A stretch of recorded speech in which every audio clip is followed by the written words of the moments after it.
Manu, good morning sweet heart. Good morning. चहा. अरे वाह, थँक्यू. किती गोड. कधी आलास तू रात्री? बराच उशीर झाला का? मी वाट पाहत होते, मग कधी झोप लागली कळलंच नाही मला. हो, रात्री उशिराच आलो. पण मनु, मी आलो तेव्हा शीतल जागेच होते. नाही, त्यावेळी मी तिला काही विचारलं नाही, पण खूप डिस्टर्ब वाटली मला ती.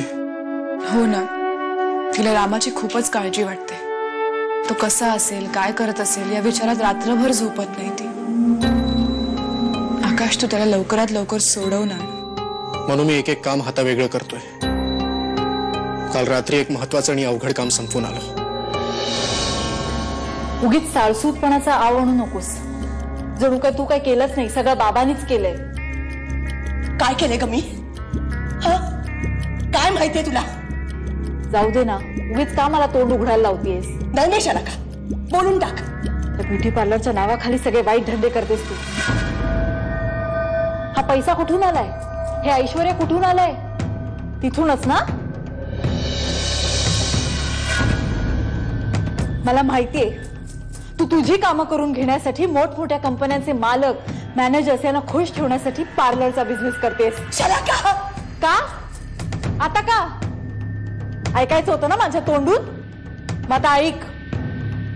Mama, the fact is, Manu सुद्धा तुझ्या बिझनेसचा एक भाग आहे. मला खरंच लाज वाटते तुझी, एक आई म्हणून आणि एक बाई म्हणूनही. शीतल, तो मंगेश इथे येऊन गेल्याचं म्हणून मला सांगितलं. तुझ्याशी बोलायचाही प्रयत्न केला, हो ना? काय म्हणत होता तू? काय म्हणणार, एक नंबरचा ढोंगी माणूस आहे तो. पश्चाताप असल्याचं सोंग काय घेत होता, प्रेम काय उफाळून आलं होतं त्याचं. नवरा असल्याचा हक्क गाजवणं सुद्धा सोडलं नाही त्याने. आज कसं काय आलं? काही नाही, तुम्ही जे करायला सांगितलं होतं ते करून आलो. अरे वा, त्या शीतलला भेटून आलो. क्या बात आहे. मला वाटत होतं तसंच झालं. तोंडावर नाही म्हणाली. हे तुमचा प्लॅन चुकीचा होता. नाही, माझा प्लॅन चुकीचा नाहीये.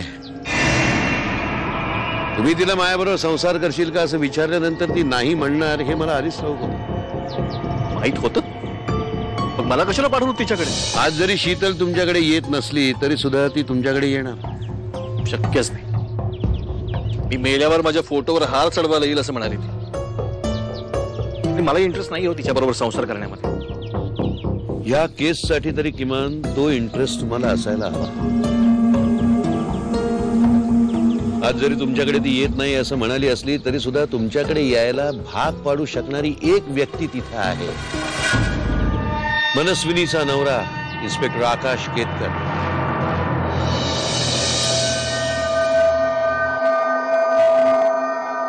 शीतल,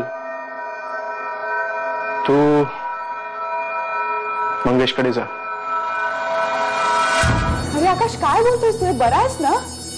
त्याने धमकी दिली म्हणून आपण घाबरून तिला पाठवून द्यायचं त्याच्याकडे?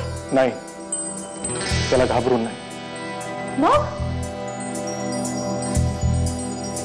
आपल्या खेळाची एक चाल म्हणून आपला एक माणूस इतक्या सहजपणे त्यांच्याच बोलण्यावरून त्यांच्याच गोटात प्रवेश करू शकत असेल तर मी ती एक सुवर्ण संधी समजतो.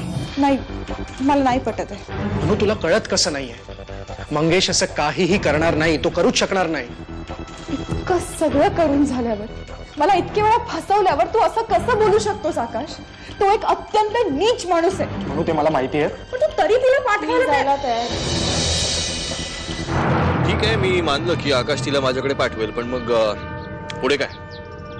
मी तिचा बायको म्हणून स्वीकार करायचा, तिला नांदवायचं? केस संपेपर्यंत तिला तुमच्या घरीच ठेवावं लागेल. पुढं काय करायचं ते मग बघू.